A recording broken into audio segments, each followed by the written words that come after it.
Kamu tahu angin topan?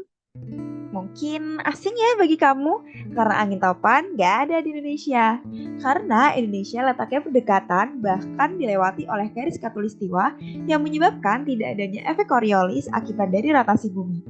Namun, pernah terjadi loh di beberapa negara, seperti kasusnya topan Haiyan tahun 2013 di Filipina, topan Katrina di New Orleans, topan Sandy di Amerika Serikat, dan topan Irma di tahun 2017.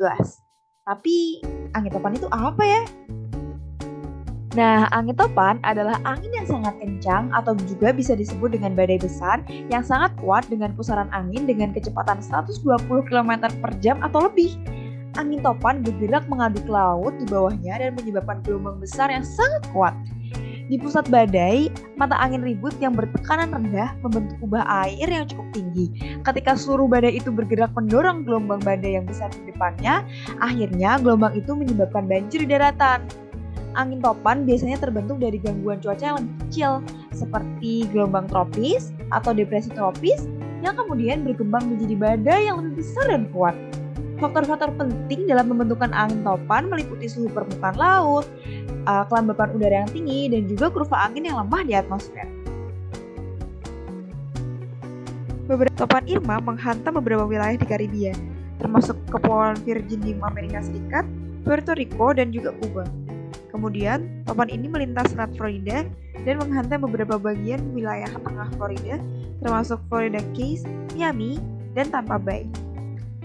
Topan Irma menyebabkan kerusakan yang signifikan termasuk banjir, angin kencang, gelombang laut tinggi, dan juga kerusakan bangunan yang meluas. Banyak daerah yang mengalami pemadaman listrik yang meluas dan kerusakan infrastruktur yang parah. Topan Irma juga menyebabkan hilang nyawa dan banyak yang terluka.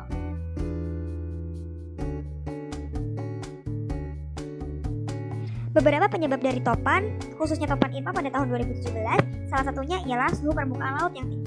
Selama topan Irma berlangsung, suhu permukaan laut di Samudra Atlantik bagian timur cukup tinggi, mencapai atau melebihi 27 derajat Celcius. Suhu laut yang tinggi ini menyebabkan energi dan kelembaban yang dibutuhkan untuk memperkuat badai. Yang kedua adalah zona pemanasan tropis. Topan Irma terbentuk di wilayah Samudra Atlantik yang terletak di zona pemanasan tropis, di mana suhu permukaan laut yang tinggi dan kondisi atmosfer relatif stabil. Ini memberikan lingkungan yang mendukung untuk perkembangan badai tropis yang kuat. Yang ketiga adalah kurva ekstratropis.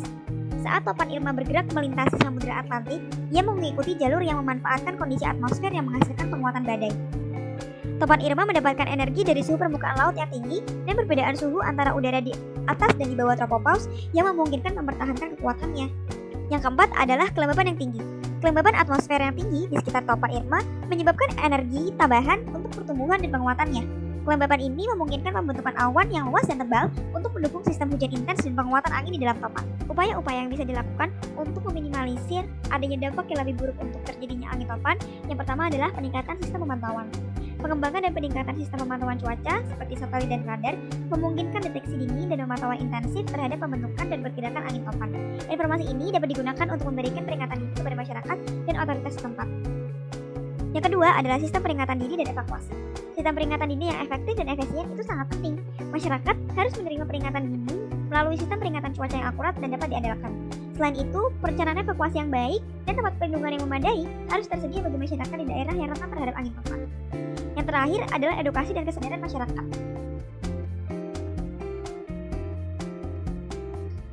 Saat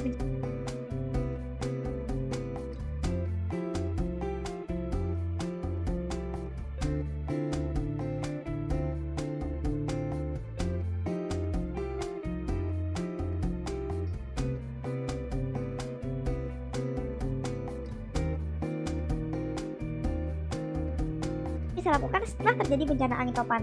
Yang pertama, jangan memasuki wilayah yang terkena bencana angin topan sampai dinyatakan telah aman atau siaga 4. Selanjutnya, kita juga jangan sampai menyalakan aliran listrik sampai dinyatakan aman dari bahaya. Gunakan lampu senter untuk memeriksa kerusakan dan hindari aliran listrik yang berasal dari kabel listrik di atas tanah. Meskipun angin topan tidak dapat sepenuhnya dicegah, namun upaya pencegahan dan mitigasi yang tepat dapat membantu mengurangi risiko dan dampak yang ditimbulkan.